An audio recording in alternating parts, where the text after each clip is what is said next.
Histoire triste. Le jour où sa bouche a ruiné son destin. Il y a quelques années, dans un petit village entouré de montagnes, vivait un jeune homme nommé Malik. Il avait quitté le pays pour tenter sa chance à l'étranger, et contre toute attente, il avait réussi. En 2 ans, il était passé de serveur à investisseur. Il roulait en grosse voiture, s'habillait en marque, et affichait fièrement son compte bancaire sur les réseaux. Lorsqu'il revint au village, les gens l'appelaient Malik l'Américain. Il parlait fort, riait fort et racontait tout. Ses projets, ses rendez-vous, ses contacts, ses rêves.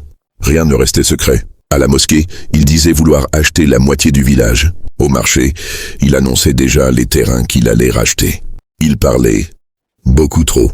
Un jour, un vieillard qu'on appelait Sori le sage l'interpella calmement, assis sous un baobab. « Assieds-toi, Malik. Laisse-moi te raconter une histoire que mon père tenait de son grand-père. »« Allez-y, papa Sori, » dit Malik, flatté qu'on lui accorde de l'attention. Le vieillard parla d'une voix lente mais tranchante comme une lame. Il y avait un coq qui chantait chaque matin avant l'aube. Fier de son chant, il allait dans tous les champs raconter qu'il réveillait le soleil. Un jour, un renard, curieux de ce coq si bavard, décida de le suivre. Il écouta ses habitudes, ses heures, ses recoins. Et une nuit, juste avant l'aube, le coq fut mangé. Ce jour-là, le soleil s'est levé sans lui. Et tu sais pourquoi ? Parce qu'il avait trop parlé. Malik rit nerveusement. C'est une jolie histoire, papa Sori, mais moi je suis entouré. J'ai de l'argent, des gens, des avocats même. Le vieillard le fixa. On ne t'attaque pas toujours avec des crocs, Malik. Parfois, c'est avec des regards, des prières nocturnes, des jalousies silencieuses. Et surtout, des failles que toi-même tu as révélées en voulant briller. 2 mois plus tard, les choses commencèrent à s'effondrer. Un de ses associés lui vola une idée. Un autre annula un gros contrat. Après qu'un conseiller ait tout répété, il perdit des marchés, fut accusé de fraude à tort, et ses projets furent tous bloqués. En quelques mois, le bruit s'éteignit. Plus de voitures, plus de luxe, plus de Malik l'Américain.